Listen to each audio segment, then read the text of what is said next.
संतोष देशमुख यांचे बंधू धनंजय देशमुख जरांगेंच्या भेटीसाठी पोहोचल्याचं कळतंय। अंतरवाली सराटीमध्ये या दोघांमध्ये चर्चा सुरू आहे आणि जरांगेंसमोर धनंजय देशमुख यांना अश्रू अनावर झाल्याचं पाहायला मिळतंय।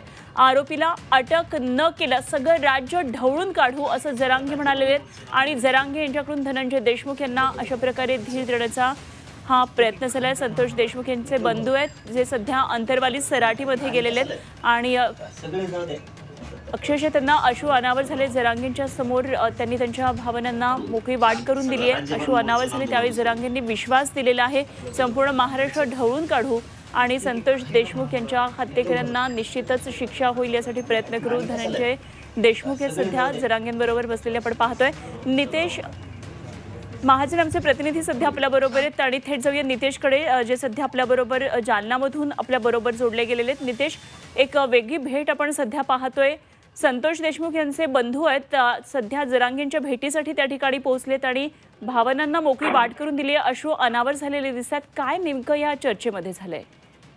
अनेक दिवस झालेले आहेत संतोष देशमुख यांचं मर्डर होऊन मात्र अजूनही आरोपी पोलिसांच्या गाळाला लागलेले नाहीये। या प्रकरणामध्ये मुख्यमंत्र्यांच्या आदेशानंतर सीआयडी कामाला लागलेली आहे तरी अजून आरोपी मोकाट आहेत। दरम्यान आज वाल्मिक कराड जे आहेत ते पोलिसांना शरण येण्याची शक्यता आहे आणि अशा परिस्थितीमध्ये संतोष देशमुख यांचे बंधू धनंजय देशमुख हे अंतरवाली सराटीमध्ये मनोज जरांगे पाटील यांच्यासाठी पोहोचलेले आहेत आणि त्यांना अश्रू अनावर या भेटीमध्ये झालेले आहेत। मनोज जरांगे पाटील यांनी त्यांची समजूत काढलेली आहे, सांगितलेलं आहे जर आरोपी गेली नाही तर संपूर्ण राज्यभरामध्ये जिल्ह्यामध्ये आपण मोर्चे काढू आणि पोलिसांवरती दबाव तयार करू, राज्य सरकारवरती दबाव आणू आणि आरोपी पोलिसांच्या गळाला कसे लागत नाही आणि त्यांच्यावर कारवाई कशी होत नाही हे आपण बघू। अशा प्रकारचे एक सांत्वन मनोज जरांगे पाटील यांनी धनंजय देशमुख यांचं काढलेलं आहे आणि या भेटीत धनंजय देशमुख यांना अश्रू अनावर झालेले आहेत आणि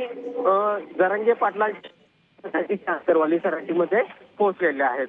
ठीक, नितेश धन्यवाद दिलेल्या या सगळ्या सविस्तर माहितीसाठी। नितेश आमचे प्रतिनिधी आपल्याबरोबर होते जालन्यामधून आणि अंतरवाली सराटीत दोघांमध्ये चर्चा सुरू आहे त्या संदर्भातले तपशील आपण पाहत होतो।